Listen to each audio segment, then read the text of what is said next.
क्यों कि जगने पर कहता है कि मैं बड़ी अच्छी नींद में सोया, मुझको कुछ भी भान न हुआ।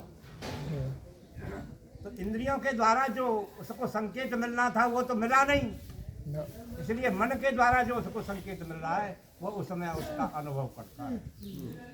अब आगे चलते हैं। सुषुप्ति अवस्था से एकाग्र अवस्था जब आती है तो एकाग्र अवस्था में सुषुप्ति से अलग इसकी अवस्था है।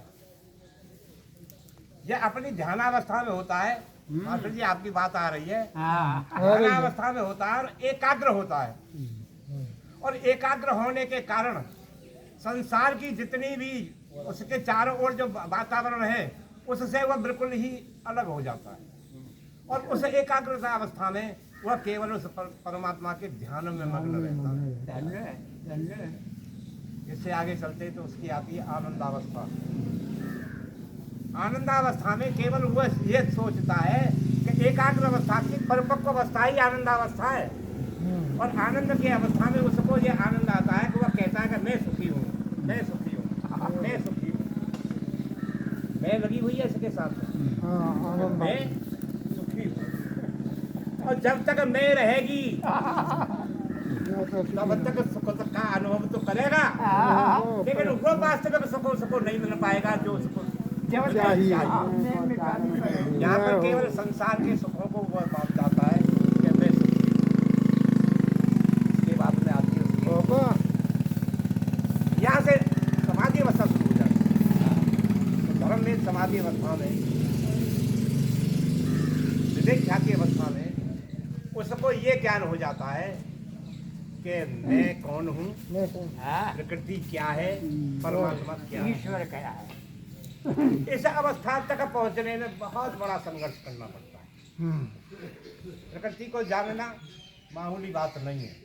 क्यों कि गो गोचर जहन मन लग जाई तो सब माया जानो। इस माया का जो पसारा है, ये जो विराट स्वरूप है, इस विराट स्वरूप में जो परमात्मा व्याप्त है, उस परमात्मा को जानना कोई आसान बात नहीं, मामूली बात। इसलिए हमारे विद्वानों ने कहा है कि अग्नि के साथ कर्म करता हुआ, इस शरीर में विद्यमान विश्व उपाधि प्राप्त करता हुआ जो उस विराट स्वरूप को जानने की कोशिश करता है, तो उसका सहारा अग्नि ही बनता है।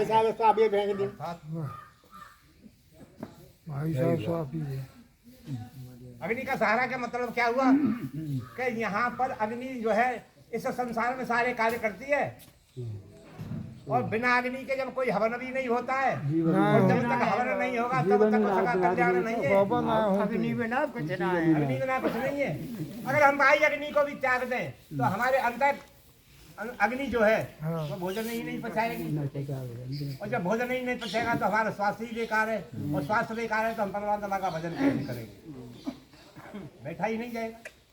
तो इसलिए उस विराट स्वरूप को जानने के लिए विश्व रूप से, अर्थात इस शरीर में विद्यमान ये जो जीवात्मा है, अपने इस भोजन को पचाने के पश्चात में जब इंद्रियां को अपनी सुदृढ़ कर देती है तो निश्चित तौर पर उसको आनंद मिलता है। लेकिन इस आनंद के परे एक और आनंद है जो वास्तविक शाश्वत आनंद है। उस आनंद को प्राप्त करने के लिए वहाँ जो उसकी समाधि आगे बढ़ती है तो संप्रज्ञात समाधि बन जाती है, और वो भी 4 प्रकार की बनती है। उन चारों प्रकार की समाधियों को तोड़ता हुआ असंप्रज्ञात में जब जाता है तो वहाँ पर उसके वो सारे पाप जो है नष्ट हो जाते, समन हो जाते हैं, नष्ट नहीं होते कभी भी। अच्छा, तो पाप जो समन हो जाते हैं और अच्छे पुण्य जो उदय होना शुरू होते हैं, और वहाँ पर उसको वास्तविकता याद आ जाती है। उस वास्तविकता को देखने लगता है कि मुझ में और परमात्मा में कितना अंतर है, और मैंने ये शरीर क्यों धारण किया है, मेरे कर्म क्या है, कितने शेष हैं, कितने अभी मुझको भोगने हैं। वो सारा ज्ञान जब उसको प्राप्त हो जाता है तो उनको भोगता हुआ इस संसार में वो परम सुखी है। इसलिए सूक्ष्म अवस्था में जब जा रहे हैं, अंदर जा रहे हैं, तो वह परम सुखी है। लेकिन मास्टर जी आपने जो गुंजन प्राणायाम की जो बात बताई है, गुंजन प्राणायाम तो केवल मन को एकाग्र करने वाला होता है।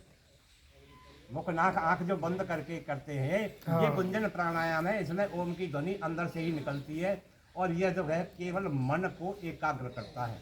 इस मन के एकाग्र करने के पश्चात में बहुत बड़ी क्रियाएं आगे को चलती हैं और वह भी किसी सिद्ध योगी के संरक्षण में रहकर करनी चाहिए, अन्यथा सबसे पहली एक बीमारी बचती है।